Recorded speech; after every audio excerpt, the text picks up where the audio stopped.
मंडळी, आपल्या संस्कृतीला, आपल्या परंपरेला 1000 वर्षांचा इतिहास आहे आणि तो ऐतिहासिक वारसा टिकला गेलाय कारण का ती आपल्या मातेची शिकवण आहे, आपल्या मातीची देण आहे. आपल्या मातीने आजवर अनेक संत महापुरुष जगाला दिलेत आणि अशाच एका महापुरुषाची गोष्ट सांगणारी मालिका म्हणजेच स्वराज्यरक्षक संभाजी. तर मंडळी, आपल्यासोबत आज आहे स्वराज्यरक्षक संभाजीची टीम.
गणपती बाप्पा मोरया, मंगल मूर्ती मोरया.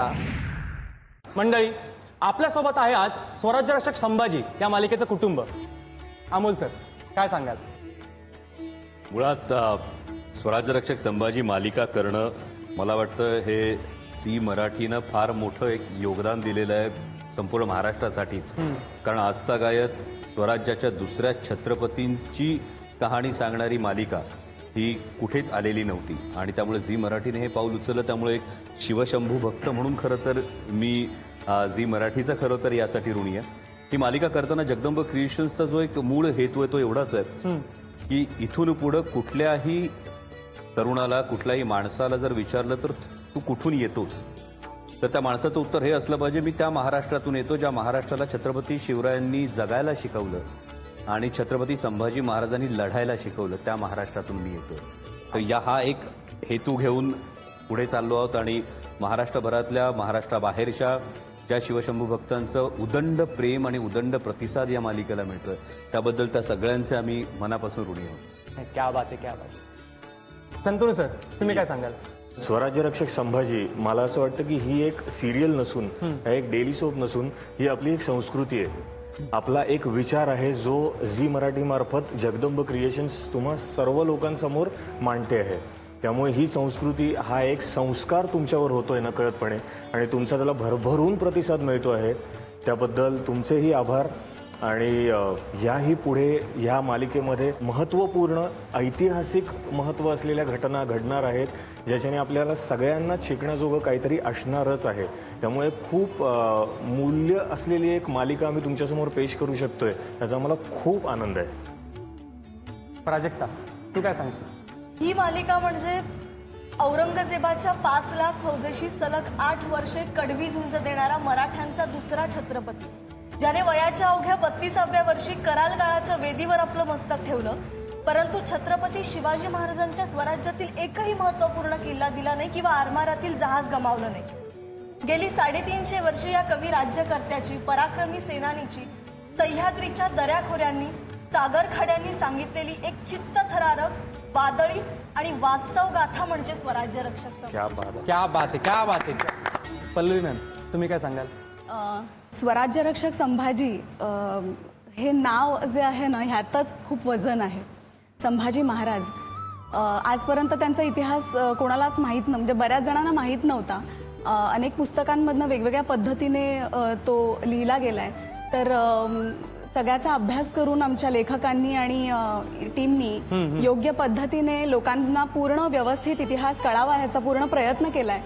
तर ह्या मालिकेतला मी एक महत्त्वाचा भाग निभावू शकते, त्याचा मला खूप आनंद आणि अभिमान आहे. पुतळा मातोश्रींची भूमिका करायची संधी मला मिळाली, ह्यापेक्षा दुसरा आनंदच असू शकत नाही. कारण आजपर्यंतच्या जेवढ्या भूमिका मी केल्या, मला सांगता येईल लोकांना की लाईफ टाईम रोल जो असतो ना, ह्याच्या पुढे कितीही कुठल्याही भूमिका केल्या तरी ह्या भूमिकेची सर कशाला नसेल. स्नेहलता मॅम, तुम्ही काय सांगाल? खरं सांगायचं तर हे आम्हा सगळ्यांचंच भाग्य आहे की अशी मालिका, जिला आपण मालिका म्हणून बघत नाही, तर जेव्हा प्रेक्षक ही प्रतिक्रिया देतात की ही मालिका मुलांच्या अभ्यासक्रमात यायला हवी, तेव्हाच या मालिकेचं श्रेय हे कळून येतं. अश्विनी मॅम, तुम्ही काय सांगाल? आपण सगळेच शिवबांचे पुत्र आहोत, मावळे आहोत. पण या सिरियलमुळे मला शिवकन्या म्हणून जगता आलं, ते माझं भाग्य आहे. कारण काहीही सोशल मीडियावर टाकलं तर नॉर्मली मुलींना जे कमेंट्स येतात की छान, ब्युटिफुल वगैरे, पण मला कमेंट आता अशा यायला लागल्यात की मुजरा राणू अक्का. आणि मी कुठेही गेले तरी माझं नाव माहीत नाहीये, पण लोक राणू अक्का हे हक्काने म्हणतात. तर ते मी माझं भाग्य समजते. अमोल सर, तुम्हाला एक प्रश्न, म्हणजे मला असं विचार असं वाटतोय की हे सिरियल करण्याचं धाडस तुम्ही कसं केलं? कारण का आतापर्यंत या विषयाला तसा हात फार कमी घातला गेला. धाडस म्हणण्यापेक्षा मी म्हणून हे स्वप्न पाहिलं, आणि ते स्वप्न अशासाठी होतं की हे जर झालं नसतं तर मला वाटतं ज्यांना वाचनाची आवड आहे ते लोक सोडले तर भावी पिढीला मुसोलिनी माहीत असतं, नेपोलियन बोनापार्ट माहीत असतं, ॲडॉल्फ हिटलर माहीत असतं, आणि त्यांना स्वराज्याचे दुसरे अभिषिक्त छत्रपती माहीत नसते. म्हणजे ज्या माणसाच्या बलिदानामध्ये एवढी असामान्य प्रेरणा होती की साक्षात काबूल ते बंगाल सल्तनत असलेला औरंगजेब दख्खनमध्ये असताना सर्वसामान्य रयत घराची होळी कळून 18 वर्ष त्याच्याशी लढत राहिली. जगाच्या इतिहासात कुठलाही तुम्ही सो कॉल्ड 17 ग्रेट जे आहेत त्यांच्यापैकी कोणाच्याही बलिदानामध्ये एवढी ताकद नाही की 18 वर्ष सर्वसामान्य रयत लढते. आणि जर इतक्या मोठ्या प्रेरणेचा जो प्रेरणास्त्रोत आहे त्याची कहाणी, त्याचा इतिहास त्या पद्धतीनं सांगणं गरजेचं आहे असं कायम वाटत होतं. मालिका जर हा एक विषय म्हटला तर मला वाटतं की केवळ सिनेमामध्ये किंवा केवळ नाटकामध्ये संभाजी महाराजांच्या संपूर्ण जडणघडणीचा प्रवास सांगता आला नसता, मांडता आला नसता, आणि म्हणून मग हे धाडस न राहता हा एक खूप आनंददायी प्रवास झाला. तुम्ही पुण्याचे आहात आणि पुण्याचा गणेशोत्सव हा देखाव्यांसाठी फेमस आहे. तर त्याबद्दल तुम्ही काय सांगाल की तुम्ही देखावे कसे एन्जॉय करता? तुम्ही स्वतः काही करायचं का? स्वतः काही करायचं असं नाही. माझं बालपण नारायणगावला गेलं, त्यामुळे नारायणगावात असताना, म्हणजे आता नारायणगावात खूप गणेशोत्सव मंडळं आहेत किंवा खूप चांगले देखावे सादर केले जातात. पण मला आठवतं लहानपणी या गणेशोत्सवातला एक दिवस हा कन्फर्म ठरलेला असायचा. तो म्हणजे आई बाबा आम्हाला पुण्यातले सार्वजनिक गणेशोत्सवाचे देखावे दाखवायला घेऊन जायचे. आणि मला अजूनही कायम आठवतं की वडिलांच्या खांद्यावर बसून, अगदीच लहान होतो त्यामुळे वडील खांद्यावर उचलून घ्यायचे आणि वडील खांद्यावर उचलून घेऊन मग तो देखावा दाखवायचे. पण त्या देखाव्यांमधले आजही जर पटकन विचारलं तर कुठले देखावे आठवतात तर पुन्हा उत्तरं येतात की महाराजांनी घेतलेली स्वराज्याची शपथ आठवते, तानाजी मालुसरेंनी घेतलेला कोंढाणा आठवतो, किंवा शिवराज्याभिषेकाचा देखावा आठवतो. याच सगळ्या हे आठवतात. फक्त त्या देखाव्यांमध्ये नंतर जेव्हा पुण्यात हॉस्टेलला राहायला गेलो तेव्हा त्याच्यात आणखी एक भर पडली की केवळ ते देखावे न पाहता मी डेक्कनला हॉस्टेलला राहायचो, आणि त्यामुळे आपलं कुठलंच मंडळ नाही, पण मंडळाची जेव्हा विसर्जनाची मिरवणूक असायची तर आमचा हॉस्टेलचा ग्रुप हा प्रत्येक मंडळाच्या समोर नाचून नंतर आपली हाऊस भागून पुढच्या मंडळाकडे जायचा. एवढीच एक आठवण शंतनू सर, गणेशोत्सवाबद्दल तुम्ही काय सांगाल? तुमच्या लहानपणीच्या काही आठवणी? खूप आठवणी आहेत, सांगण्याजोग्या तशा कमी आहेत, पण त्यातल्या त्यात प्रयत्न करतो. एकतर महाराजांचे मावळे जसे होते की त्यांना हाक मारायला लागत नाही, मदतीसाठी सर्वप्रथम आणि तत्पर असे आम्ही होतो. त्यातून अगदी एक खूप बारीक गोष्ट आहे ती, पण आमच्या कॉलनीमध्ये गणेशोत्सव व्हायचा आणि तिकडे काय गॅदरिंग नाही काय, जे 10 दिवस जे कल्चरल प्रोग्राम्स असायचे, तिकडे खऱ्या अर्थानं पहिल्यांदा डायलॉग मिळालेले रोल्स मिळायला लागले आणि तिकडनं खरंच कळायला लागलं की अरे हे खूप मस्त आहे, हे दिस इज इंट्रिगिंग, हे मला इंटरेस्ट करतंय. कारण शाळेत आम्ही झाड झालो होतो, आपण पक्षी होतो, हे सगळं होतं. पण गणेशोत्सवात जी नाटकं बसतात किंवा जे डान्सेस होतात त्याच्यात आपल्याला खऱ्या अर्थानं असं कळतं की हा रे, हे आपण जे करतोय ना ते छान आहे, मला आवडतंय हे करायला. तर माझ्यासाठी तो एक खूप मोठा संकेत होता असं मी माने. अमोल सरांना आता काही महत्वाच्या कामामुळे निघावं लागलंय, आपण हा कार्यक्रम असाच सुरू ठेवूया. प्राजक्त, मला तुला विचारायचंय की तुझी कशी वेगळी फॅन मोमेंट काय आहे का? एक इन्सिडन्स सांगेन मी की आपण बघतो की नॉर्मली असे फॅन्स असतात की तुमच्या एज ग्रुपच्या रिलेटेड असतील किंवा काही लहान फॅन असतील तुमचे.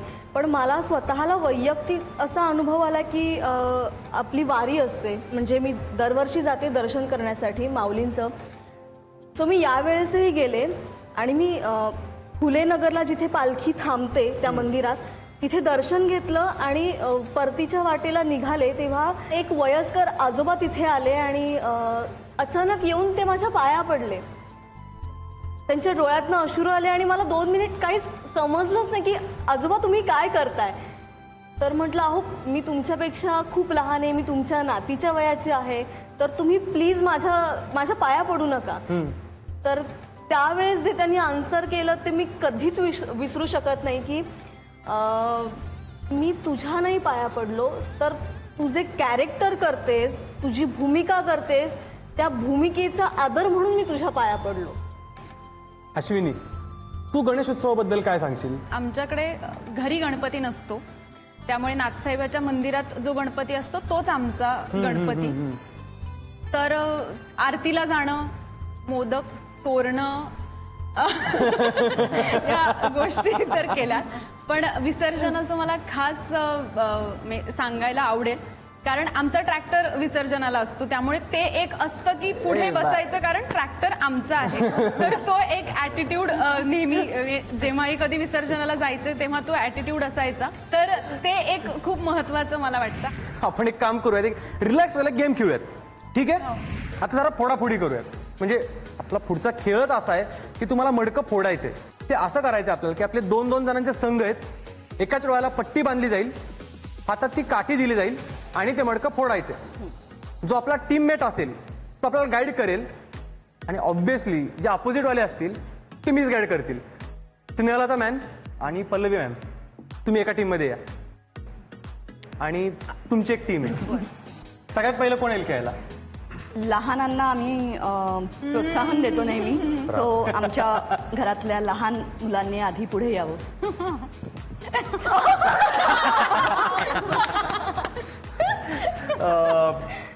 कोण मडकं फोडेल, कोण गाईड करेल? मी फोडू? मी फोडते, ती गाईड करेल. ये वा वा वा. राईट. सांगा. ठीक आहे, काठी घे. सुरू. राईटला जा, पुढे जा, सरळ. लेफ्ट. माझा आवाज ऐक फक्त. थोडी लेफ्ट, राईट. राईट, फोड, फोड. राईट. सरळ, सरळ घे. वा वा वा. प्राजक्ताने एका फटक्यात मडकं फोडलेलं आहे. क्या बात आहे. तुमच्यातलं कोण येते? थोरल्या मातोश्री. या.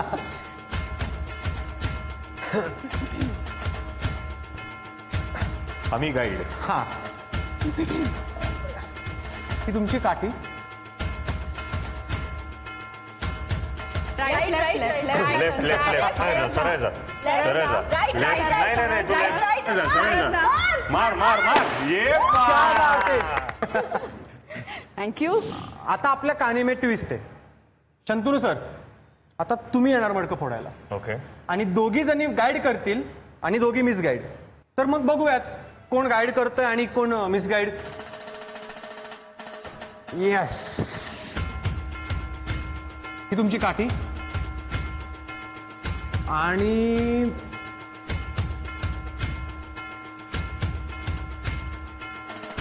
लेफ्टला Abasaheb right left left right right left थोडंच लेफ्ट सर नाही, एक राईट राईट मला इकडे आणलं.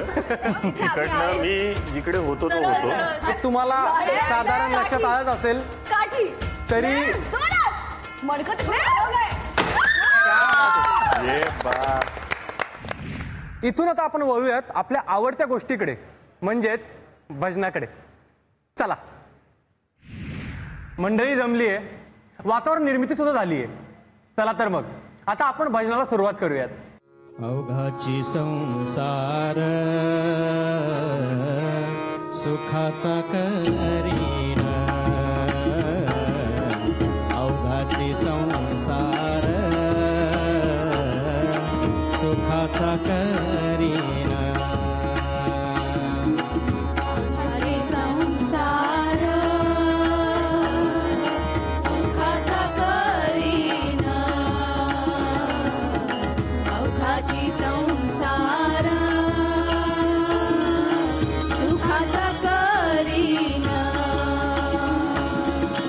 आनंदे भरीन तिन्ही लोक, आनंदे भरीन तिन्ही लोक. जाईन गे माये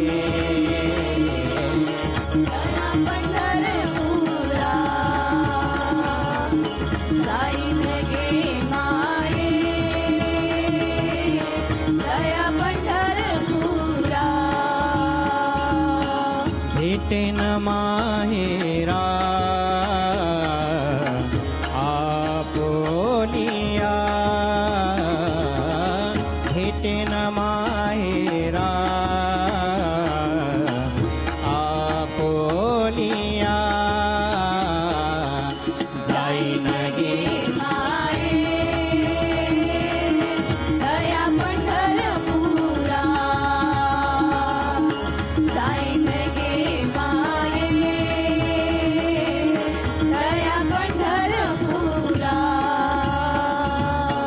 सर्व सुकृताचे फळ मिलाहीन, क्षम मी देईन पांडुरंगा, क्षम मी देईन पांडुरंगा.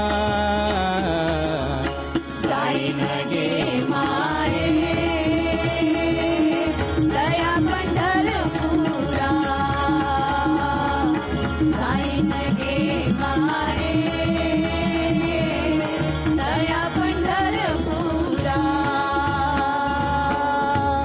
रखुमा देवी वरू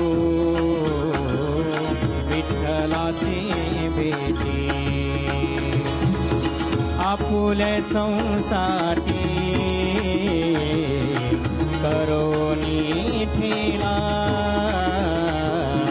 जाईन गे माये